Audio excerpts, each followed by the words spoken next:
At my wedding, the air smelled like frosting and perfume, sweet enough to choke on.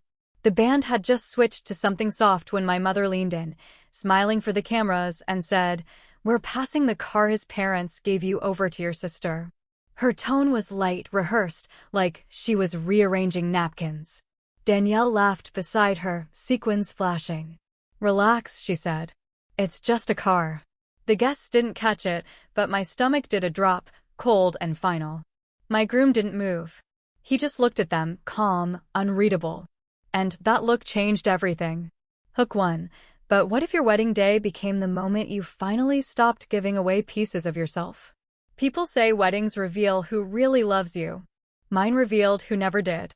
I grew up in a house where fairness was a story told at dinner, never lived in the kitchen.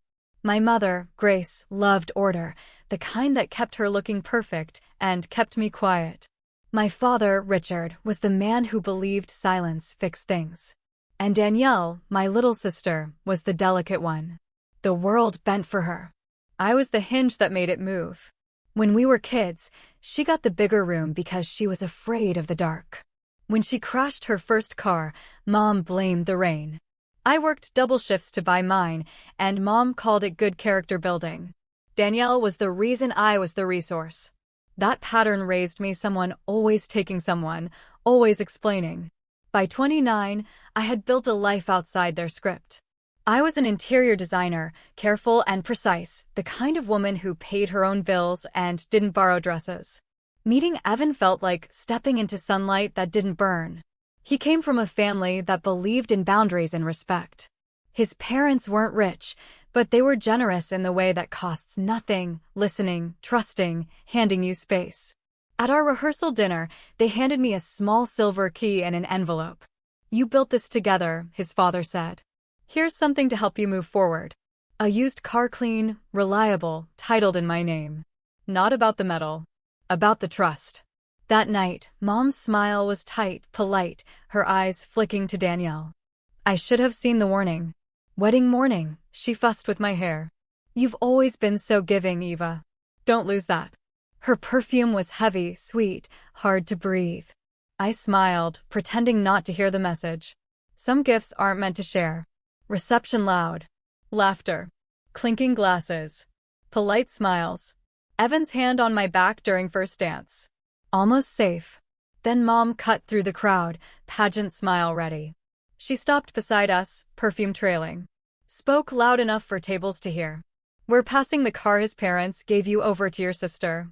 Sound blurred. Someone laughed. Band notes stretched like a siren. Danielle glowed under fairy lights. "Relax. It's just a car." It wasn't. It was everything taken and repackaged as kindness. Mom tilted her head, waiting for gratitude. "You and Evan can manage with one. You've always been practical." Guest snapped photo. Her hand on my arm. Smile wide. No one saw fingers tighten. I didn't respond. Evan's thumb brushed my wrist. "Are you okay?" I breathed glass, frosting, old obedience. Dad drifted over. "What's going on?"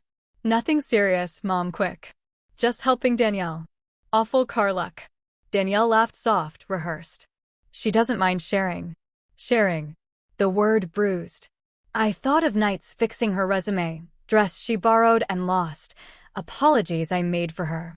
All dressed as love. I smiled, small, calm, dangerous. "You're right. I don't mind sharing." Mom relaxed. Mistook surrender for peace. Evan didn't. His hand found mine. Steady. Across room, fairy lights flickered. Camera flashed. Airtight like before a storm. I leaned to Evan.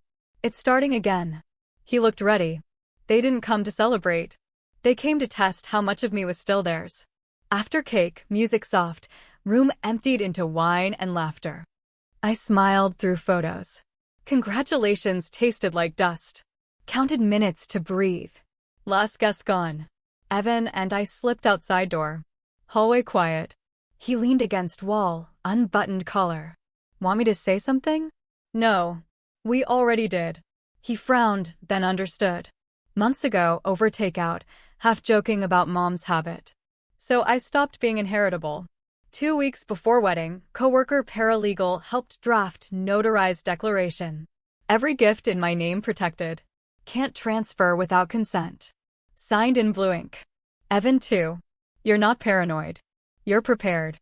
Back in hall, Evan reached for my hand. You knew this might happen. Hoped not.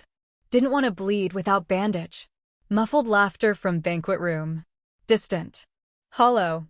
Thought of mom's delight disguised as generosity. Trained me to play gracious daughter. I learned so well no one saw my calculations. Evan's phone buzzed. Text, your sister's posting about the car. Screen showed Danielle posing beside it. Caption, finally got a ride that fits me. I laughed dry low. Couldn't wait till morning. He met my eyes. What now? I touched envelope in clutch. Now we let them open their own trap. He exhaled pride. Let's finish the party. We fixed smiles. Walked back. Band shifted to romantic tune. Room glowed gold. Air changed. Conversations thin. Eyes darted. Mom near cake table, laughing too loud. Danielle phone in hand, pretending to scroll. Mom brightened. There they are. Everyone asking where bride went. I smiled. Handling details. She didn't hear the wait. We're wrapping up. Danielle needs ride home anyway. Evan stepped forward. She has one now, doesn't she? Voice light, surgical. Mom blinked. What? The car. You said she's taking it. Danielle tensed. Oh, come on, Eva. Don't make it weird. Dad, closer. Not here. I turned calm. This is where she did it publicly. Band faltered. Guests turned. Champagne sharp. Mom's smile stiffened. Eva, overreacting. Misunderstanding. Evan held envelope. Read this before finishing. She hesitated. Took it. Unfolded. Russell cut music. Danielle leaned in. Confusion. Recognition. Color drained. Mom tried laugh. Notarized declaration? 2 weeks ago. Gifts in my name can't transfer without consent. Attempt triggers review. Forfeits future inheritance from Evan's side. Words landed like stone in pond. Conversation stopped. Someone whispered, oh wow. Danielle panicked laugh. You can't be serious. I met her eyes. Completely. Dad exhaled. Petty, Eva. No. Petty is pretending theft is family tradition. Mom hardened. We're family. Not criminals. You went into our garage last night.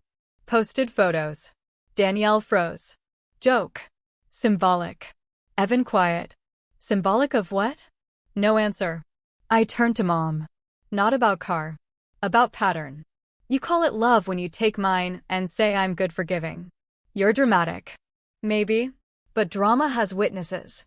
Ripple through guests. Phones half raised. Danielle voice cracked. Embarrass family? I'm ending the script. Evan took my hand. Grounding. Mrs. Harper, keep that paper. Legal. Mom stared like betrayed. You encouraged this. No. She needed respect. Danielle read. Married up? Think better. Evan silent. I answered. Boundaried. Absolutely. Word hung. Foreign in that house. Mom desperate. Raised you kind. You raised me to give. Taught her to take. Fracture. Band stopped. Fairy lights flickered. Danielle trembled. You'll regret. I did. For 29 years. Mom's composure cracked. Voice wavered. Eva, please not in front of everyone. Then you shouldn't have done it to me in front of everyone. Silence thick. Evan to band. Play something. Drummer uncertain. Singer looked at me. I nodded. Music rose. Soft. Defiant. Evan pulled me to floor. Guests parted like royalty or bomb. Reflections. Mom pale. Danielle mascara smudged. Dad at floor. Envelope on table between empty glasses. Evan whispered, breathe. I am. Song ended. I turned to parents. Help isn't theft. Love isn't access. Placed champagne flute beside envelope. Walked away with Evan through quiet stairs. Outside, string lights. I exhaled years. Evan arm around me. Okay. I just stopped apologizing. He smiled. About time. We stepped into night. Music behind doors. Mom's lifelong smile finally fell. The drive home was quiet, the kind of quiet that felt earned. The city lights blurred past soft and far away. I rolled the window down, letting the wind pull at my veil until it came loose and drifted into the night. Evan laughed under his breath. "You just threw away your movie moment." "Good," I said. "I don't want one." We drove in silence after that, hand in hand, the same car they tried to steal humming beneath us. Every mile felt like distance from an old wound. When we reached our house, Evan turned off the engine but didn't move. "You did it," he said quietly. I did what broke the pattern. Inside the kitchen still smelled like the morning coffee we never finished. I slipped out of my shoes, feeling the tile cool under my feet. On the counter sat my phone buzzing with missed calls. Mom, Danielle, unknown numbers. I turned it face down. Outside, crickets filled the air for the first time. The silence didn't ache. It settled. Evan wrapped his arms around me from behind. "Still want that honeymoon drive?" I smiled. "Let's take the car." A week later, I stood in our kitchen with sunlight spilling across the floor. The same house, the same car in the driveway, but everything inside me felt rewired. On the fridge, one photo remained, the moment at the wedding when Mom's smile cracked and I held the envelope. I used to think it looked harsh. Now it looked honest. I realized freedom didn't roar. It whispered. It was the sound of a phone that didn't ring anymore, of doors I could lock without guilt. People say families fall apart because of pride or money. Maybe. But sometimes they fall apart because one person finally stops pretending. I looked at that photo and whispered, boundaries don't destroy families. They define them. If you've ever had to draw a line with someone who called it love, share your story below. You're not alone and you don't owe anyone your peace.